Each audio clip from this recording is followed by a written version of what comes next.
여의도 순복음교회를 담임하셨던 조용기 목사님이 삼박자 축복, 그 다음에 오중복음, 4차원의 세계를 주장을 했습니다. 삼박자 축복은 요한 3서 2절에 있는 말씀이죠. 내 영혼이 잘된 같이 내가 범사에 잘되고 강건하기를 내가 강구하노라. 예수 믿으면 영혼이 잘되고 범사가 잘되고 강건하게 되는 그런 축복을 받는다는 겁니다. 오중 축복은 중생, 성령 충만, 치유, 축복, 재림입니다. 하나하나 단어가 우리 복음의 의미가 있지요. 가장 탁월한 원리는 4차원의 영성입니다. 점은 1차원이라는 거예요. 선은 2차원, 입체는 3차원이고 4차원은 시공간을 초월하는 영역입니다.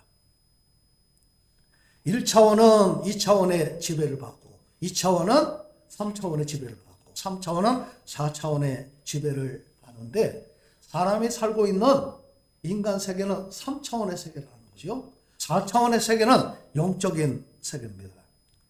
그런데 인간은 하나님의 형상으로 지음을 받았기 때문에 또 사람에게는 영혼이 있기 때문에 영적인 존재라는 거예요. 그래서 3차원을 사는 동시에 4차원의 세계를 추구할 수가 있다는 거예요. 4차원의 영성에는 생각, 믿음, 꿈, 말이라고 하는 네 가지 아주 중요한 키워드가 있습니다. 생각, 믿음, 꿈, 말. 다시 말하면 4차원의 세계는 생각, 믿음, 꿈, 말의 지배를 받는데 그 네 가지 중요한 키워드를 가지고 3차원을 지배할 수가 있다는 거예요. 첫째는 생각입니다. 우리의 행동은 생각에 의해서 지배를 받는다는 거죠. 부정적인 사람은 이 3차원의 세상 속에서 부정적인 일이 생긴다는 거예요. 긍정적인 사람에게는 긍정적인 일이 생긴다는 겁니다. 나는 건강하다, 나는 잘 된다, 나는 행복하다. 그렇게 자꾸 생각을 하면 그 영향이 현실 세계에 이루어진다는 거죠. 실제로 그렇죠. 환경은 변하지 않아도 우리 생각만 바꿔도 우리 삶이 달라지고 삶의 태도가 달라지는 것을 우리는 많이 경험을 하게 됩니다. 스티븐 코비가 성공하는 7가지 그 습관에서도 그런 말을 했죠. 운명을 바꾸고 싶으면 생각을 바꾸라는 거예요. 부정적인 생각을 긍정적인 생각으로 바꿔라. 두 번째, 믿음입니다. 성경에도 믿음에 대한 이야기를 하고 있죠. 내 믿음대로 될지어다. 할 수 있거든요. 무슨 말이냐. 믿는 자에게는 능치 못할 일이 없느니라. 믿음으로 이 3차원의 세계를 움직일 수가 있다는 거예요. 그러면 우리는 믿음은 어디서 온다고요? 믿음은 들음에서 온다. 하나님의 말씀으로부터 믿음이 온다는 거예요. 믿음은 들음에서 나며 들음은 그리스도의 말씀으로 말미암느니라. 우리는 하나님 말씀대로 나는 예수님의 보혈로 죄 용서받고 구원받았음을 믿습니다. 하나님의 은혜로 잘 될 줄로 믿습니다. 병이 나을 줄로 믿습니다. 나는 복 받을 줄로 믿습니다. 그렇게 믿음으로 자꾸 우리를 프로그래밍 하라는 거예요. 그러면 그것이 이루어진다. 세 번째, 꿈입니다. 꿈은 비전이지요.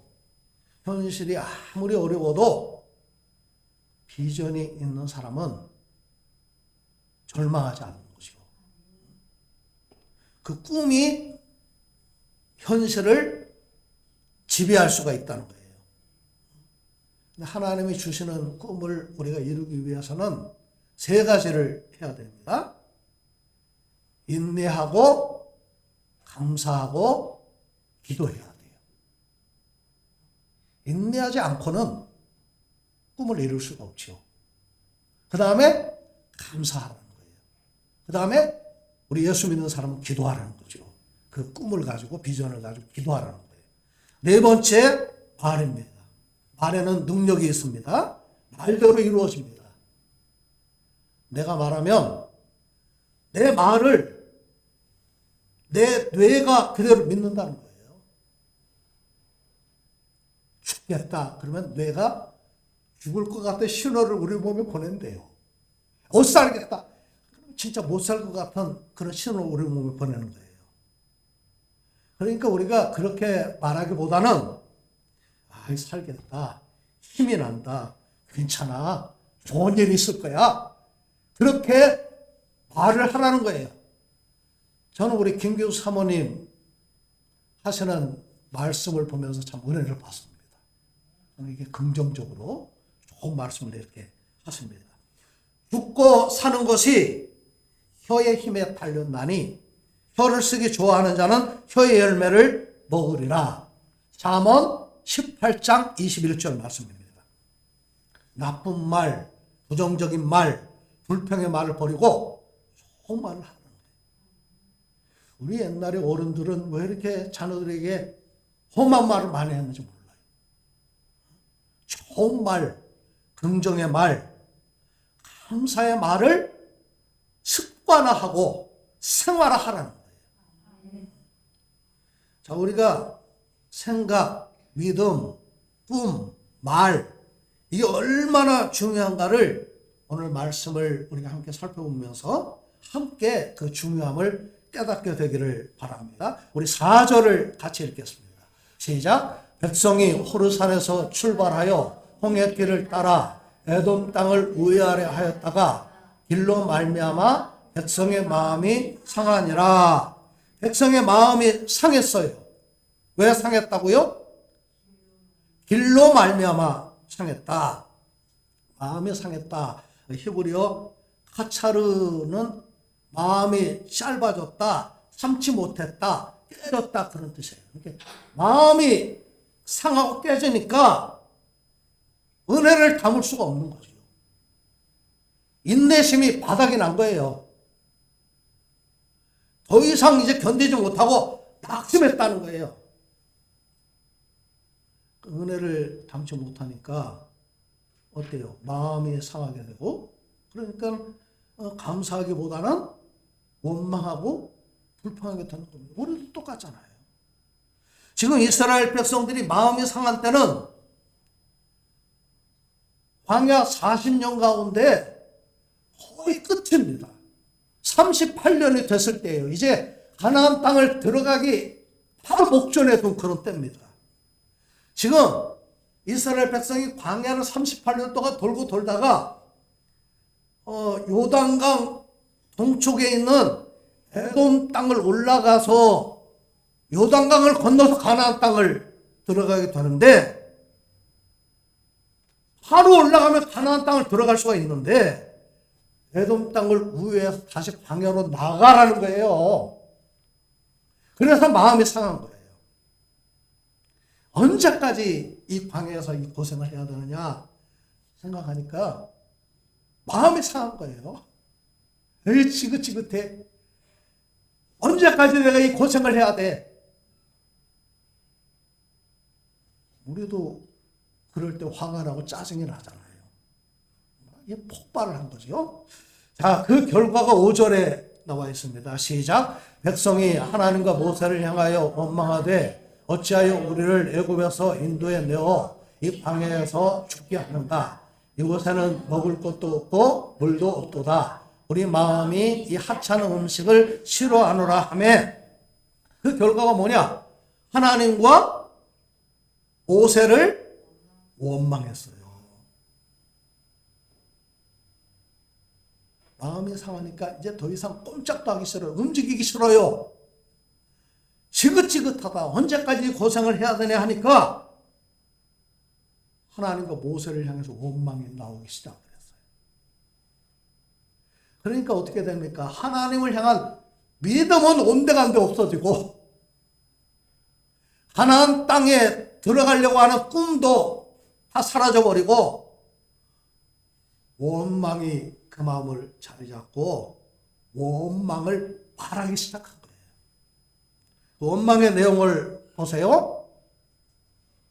어찌하여 우리를 애굽에서 인도해 내어 이 광야에서 죽게 하는가.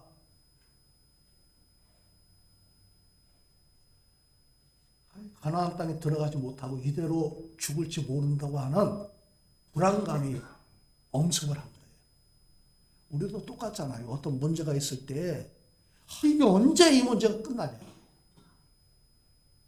이대로 끝나는 거 아니냐. 미래에 대한 불안 때문에 따라가는 길이 불안하고 믿음 대신 원망이 자리를 잡고 그러다 보니까 옛날 생각하는 거예요.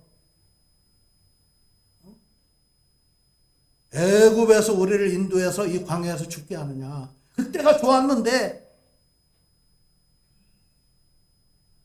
그때가 좋기는 뭐가 좋아요. 고역 때문에 하나님께 부르짖던 그 시절을 까마득하게 잊어버리고 지금보다 그때가 더 좋았다. 그 다음에 또 뭐라고 그랬어요? 이곳에는 뭐가 없어요. 먹을 것도 없고 물도 없다. 이게 쉽게 말하면 그런 거예요. 사는 게 힘들다는 거예요. 그 다음에 또 뭐라고 그랬어요? 우리 마음이 이 하찮은 음식을 싫어하노라. 이 보세요. 하찮은 음식이 뭐예요?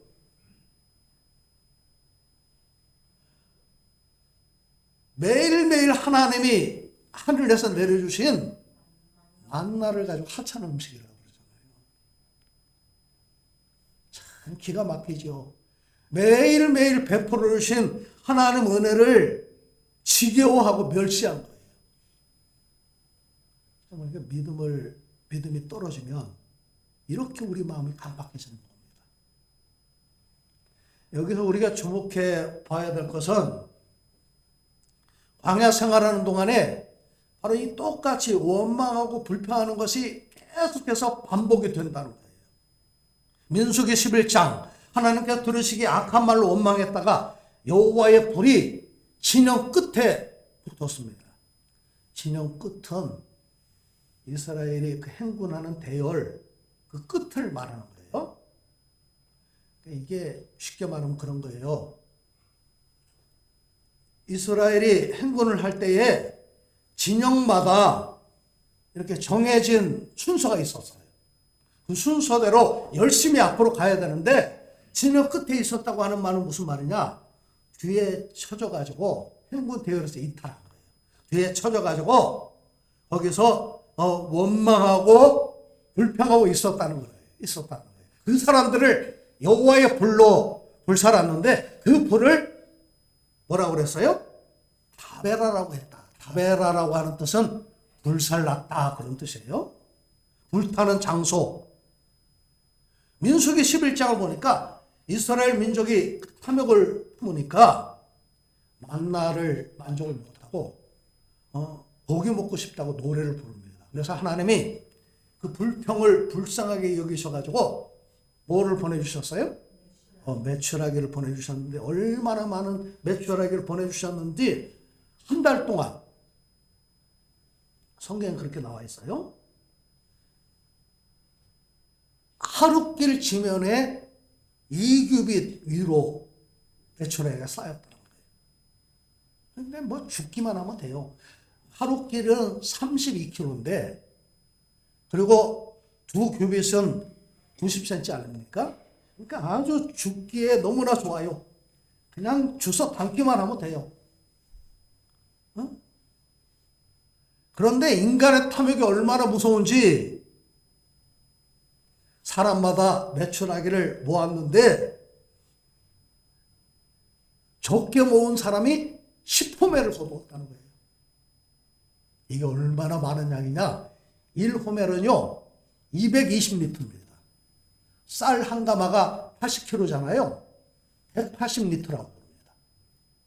한 가마보다 훨씬 많아요. 그러면 10호멜이면은 12가마니 그거를 거두어다가 한 번에 못 먹으니까 자기 그 천막 앞에다가 널어가지고 햇빛에 말렸다는 거예요.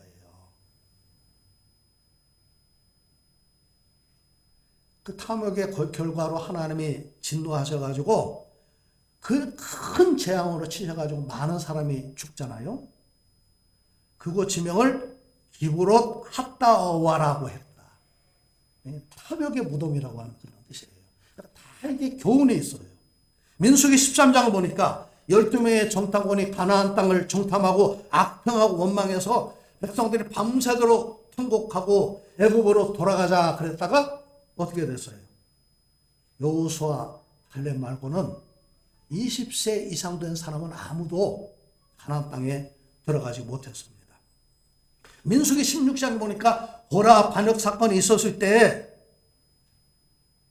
이스라엘 온 회중이 원망을 했다가 연병이 터져가지고 14,700명 죽습니다. 민수기 20장 마실 물이 없다고 원망을 했다가 무리바 물 사건이 일어나죠. 출애굽기는 마사 또는 무리바라고 되어 있는데 마사라고 하는 뜻도 다툼이라고 하는 뜻이고 무리바라고 하는 뜻도 다툼이라고 하는 그런 뜻입니다.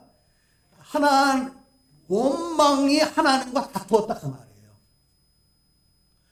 불평하다가 원망하다가 불이 붙고 죽고 가나안 땅에 들어가지 못했음에도 불구하고 이스라엘 백성 계속해서 이 원망하고 불평하는 거예요. 민수기 21장 오늘 본문에 보니까 마음이 상해서 불평하는데 먹을 거 없다, 마실 거 없다 불평하는데 놀라운 것은 굶어 죽은 사람이 있을까요? 없어요. 마실 물이 없어서 목말라 죽은 사람 있어요? 없어요. 만나도 은혜고 매출하기도 은혜고 불기둥 구름기둥도 은혜인데 하루하루 산 것이 은혜다 그 말입니다. 근데 만나와 매출하기를 먹여주시고 반석에서 샘물 나게 하시고 지금까지 살아있는 것도 은혜고 기적인데 마음이 상하니까 그 은혜는 보이지도 않아요.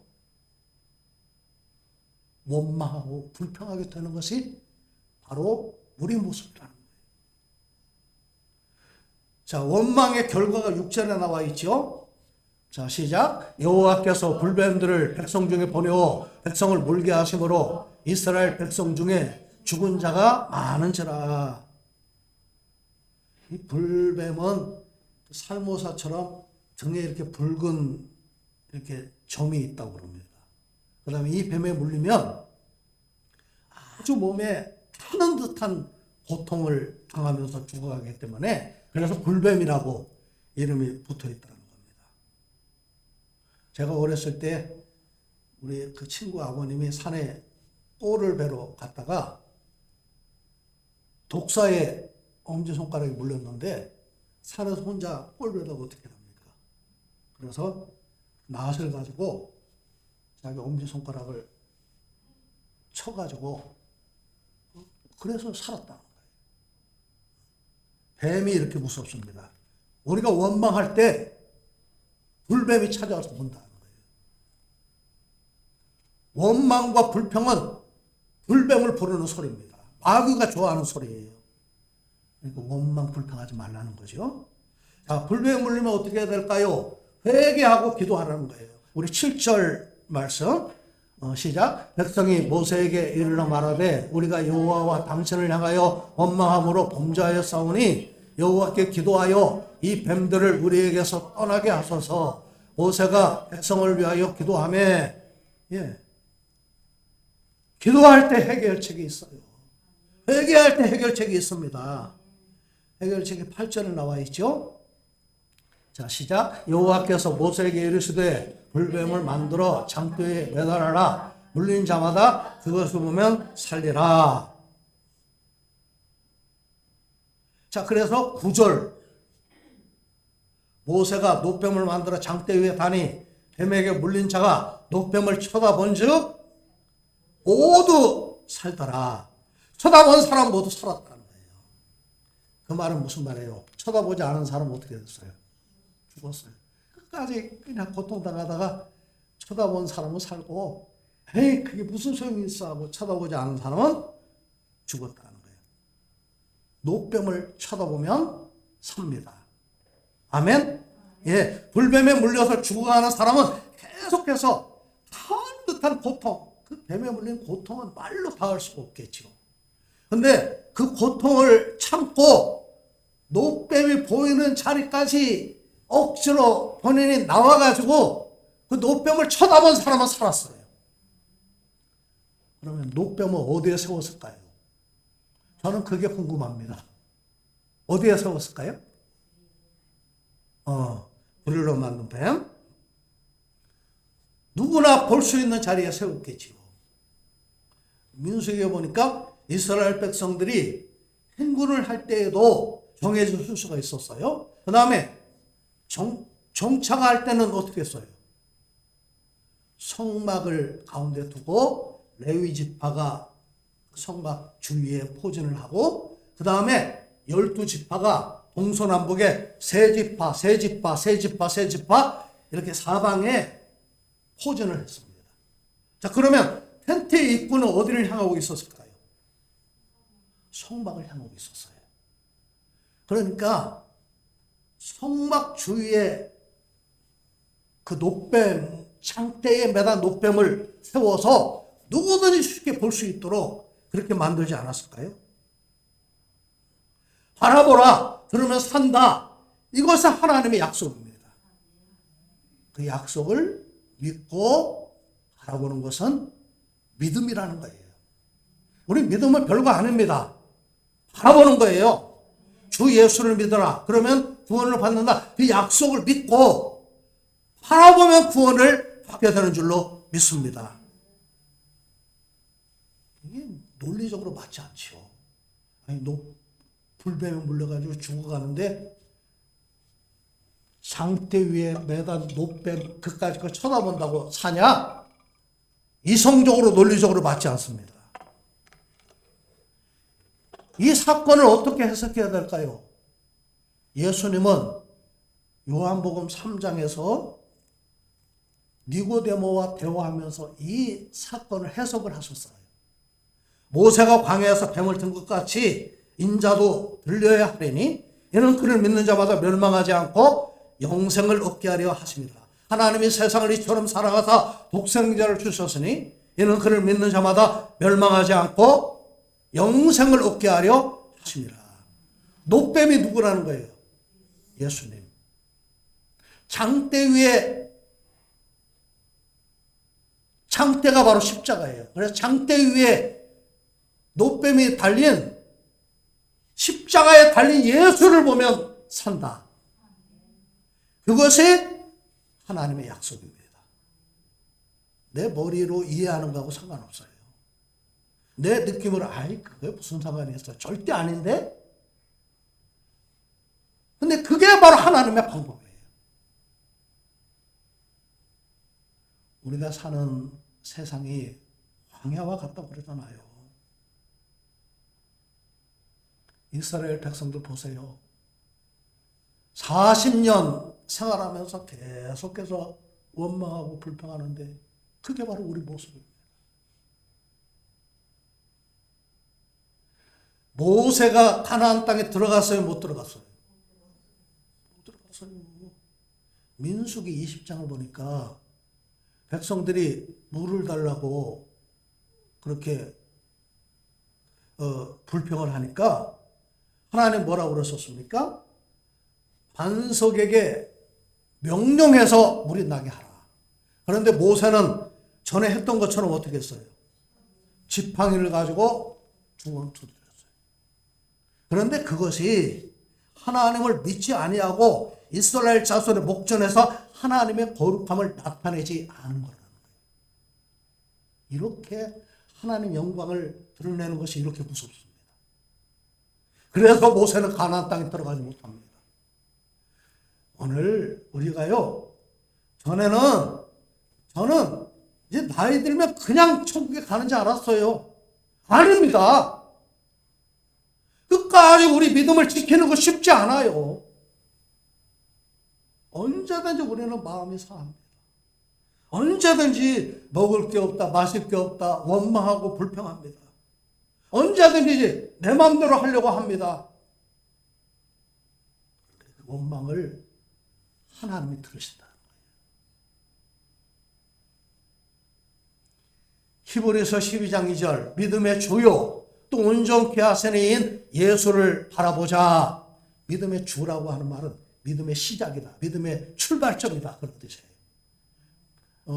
그 다음에 온전케 한다고 하는 말은 믿음의 완성자라고 하는 그런 뜻이에요. 그러니까 시작도 믿음, 마지막도 믿음이다. 그 믿음에 누구를 믿는 거예요? 예, 십자가에 죽으신 예수 그리스도를 믿는 겁니다. 그래서 그렇게 말씀을 했습니다. 그는 그 앞에 있는 기쁨을 위하여 십자가를 참으사 부끄러움을 개의치 아니하시더니 하나님 보좌 우편에 앉으셨느니라. 십자가에 달리신 그 예수를 바라볼 때 그분이 나에게 베풀어 주신 은혜가 그 속에 담겨 있는 거예요. 내 고통을 십자가 앞에 나갈 때 우리는 그분의 고통과 우리는 비교할 수 있는 거예요. 그래서 그 3절에 그렇게 말씀했잖아요. 너희가 피곤하여 낙심하지 않기 위하여 죄인들이 이같이 자기에게 거역한 일을 참으신 일을 생각하라. 생각하라고 하는 말은 비교해 봐라. 십자가 앞에 나가서 네 고통과 예수님의 고통을 비교해 보라는 거예요.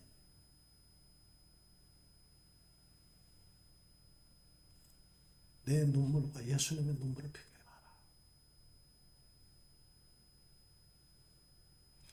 우리는 솔직히 나를 보고 삽니다. 저마다 자기 중심적으로 사는 거예요. 돈을 위해서 삽니다. 조건을 보고 환경을 보는 게 우리 인간입니다. 우리의 믿음과 우리의 생각과 우리의 꿈과 그 다음에 우리의 말이 십자가에 달린 예수를 보고 예수를 말하고 예수를 생각하고 예수를 꿈꾸는 그런 은혜가 우리에게 있으시기를 바랍니다. 시편 123편 1절에서 2절 말씀. 하늘에 계시는 주여 내가 눈을 들어 주께 향하나이다. 상전의 손을 바라보는 종들의 눈같이 여주인의 손을 바라보는 여종의 눈같이 우리의 눈이 여호와 우리 하나님을 바라보며 우리에게 은혜 베풀어 주시기를 기다리나이다. 십자가에 달린 주님을 바라보고 우리 생각이 변하고 우리 믿음과 비전을 가지고 우리 말이 달라지고 늘 천국을 소망하면서 나가는 우리 모두가 되시기를 주님의 이름으로 축복합니다. 기도하겠습니다.